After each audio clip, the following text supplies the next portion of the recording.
Welcome to Iraqi Dinar Update, your go-to source for the latest news, expert insights, and real-time developments on Iraq's currency, economy, and financial reforms. Whether you're a long-time investor or just curious about the dinar, you're in the right place.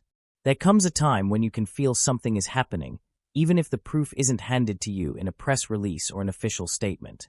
You read enough, you observe long enough, you connect the dots, and you come to a conclusion, not based on emotional hope, but on patterns, logic, and the consistent messaging of those in power. That's the space we're in right now with Iraq's monetary reform and its exchange rate. I believe it has already been implemented.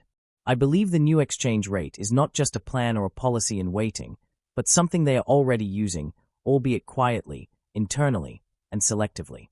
Now, can I prove this to you in the traditional sense? No, not yet. I can't walk you into the Central Bank of Iraq and show you a ledger or a terminal where the new numbers are flashing. But the signs are everywhere, and they are speaking loudly to those who know how to listen. It all begins with what appears to be a contradiction, but really isn't if you understand how currencies work under a managed system. Right now, the official rate stands at 1,310 Iraqi dinars to the US dollar. That's what's printed, that's what's published, that's the rate that most observers and institutions point to. But that number, 1,310, isn't aligning with the actual economic moves being made by Iraq, nor does it reflect the depth of transformation happening within its financial system. Because when you look at 1,310 and you compare it with the reforms, the level of foreign reserves, the policies the central bank is pushing, and the frameworks being established for international banking compliance, the math doesn't add up, not unless there's something already working behind the scenes. To put it simply, at 1,310, 2 plus 2 does not equal 7. 2 plus 2 is still 4. Logic has to prevail. And when you apply logic to the entire arc of Iraq's monetary developments over the last couple of years, the only conclusion that makes sense is that a new exchange rate is either in effect internally or being protected in preparation for full exposure. They've been telling us. That's the other thing. People say, well, if they did this, wouldn't they just announce it? But that's not how these processes work. Monetary reform, especially in a country as geopolitically sensitive and economically rich as Iraq, is not a light switch. It's not something that's declared on a whim. It's something that's structured, tested, protected, and integrated.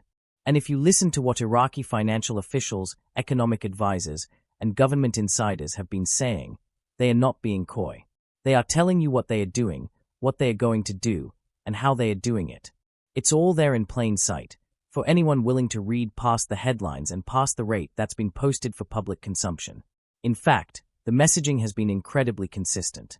They've emphasized again and again the need for exchange rate stability, the building of confidence in the banking sector, the modernization of payment systems, and the prevention of speculative damage to the national economy. And here's where it gets more interesting. They are also telling you how they are protecting the new exchange rate. Yes, protecting it. From what? From interference. From corruption. From premature exposure to destabilizing political pressures, particularly from parliament and political factions that are not yet fully aligned with the reform strategy. They know the stakes. The Central Bank of Iraq knows that exposing a new exchange rate before the institutions are strong enough, before the laws are fully harmonized with international standards, before cross-border payments can be monitored in real time, that would be a disaster. It would invite speculation, manipulation, and political infighting. So they are taking a defensive posture, not out of fear, but out of strategic patience. They are shielding the exchange rate implementation process while building the necessary infrastructure around it. This is why you're seeing such a focused push on de-dollarization.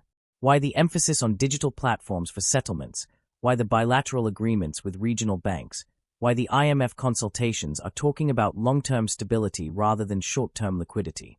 It's all part of a broader strategy to root the new exchange rate in a firm foundation. They are not throwing this rate into the wild. They are anchoring it to a system that can sustain it. And that tells you something else too. It tells you the new rate, whatever the specific number may be, is real. It exists. It's being nurtured. Possibly already in place in certain sectors. Let's talk about purchasing power. One of the great contradictions in Iraq's monetary posture is how cheap the dinar is in relation to what it can actually buy within the country. And yet, This mismatch doesn't seem to bother the public because they've become used to operating in dual economies, one for domestic cash use, and one for trade or capital investment. But that's not sustainable. A country that aspires to join the international financial system, to float or peg its currency within a global basket, must eventually unify its exchange rate and reconcile domestic purchasing power with international valuation. That's part of what we're seeing now. They're adjusting the internal mechanics of the economy so that when the rate is officially updated, publicly, unmistakably, it won't cause chaos. It'll feel natural, because all the pieces will already be in place. And here's the clincher: the institutions that used to hold Iraq back, corruption, weak banking, outdated laws, are being transformed. Slowly, yes. Carefully, absolutely. But undeniably. There's too much momentum now. Too many reforms codified. Too much foreign scrutiny and technical assistance. The horse is out of the barn, and the rate change, whether visible or still partially veiled, is part of that gallop forward. So yes, I believe it's been implemented. I believe they are using the new exchange rate. Not everywhere. Not for everyone. But in places that matter. In transactions that count. In corridors that are foundational. It's not about hope. It's not about theory. It's about reading what's being said and done.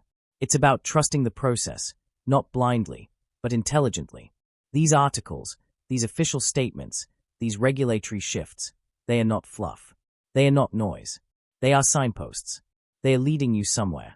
If you still think 2 plus 2 equals 7 in this environment, you're not applying logic. Because 2 plus 2 is still 4. And 1,310 doesn't reflect that. But a revalued dinar. A digitized, integrated, transparent financial architecture. That does. So while I can't show you a screenshot or an invoice stamped with a new rate, I can show you something better: context, consistency, credibility, and convergence. All the arrows are pointing in one direction, and that direction is forward, toward a new monetary reality, toward a stronger, more valuable dinar, already working behind the curtain, soon to be seen center stage. Thanks for tuning into Iraqi Dinar Update. If you found this content helpful, be sure to like, subscribe, and hit the notification bell so you never miss a beat on Iraq's evolving financial landscape. Stay informed, and stay ready.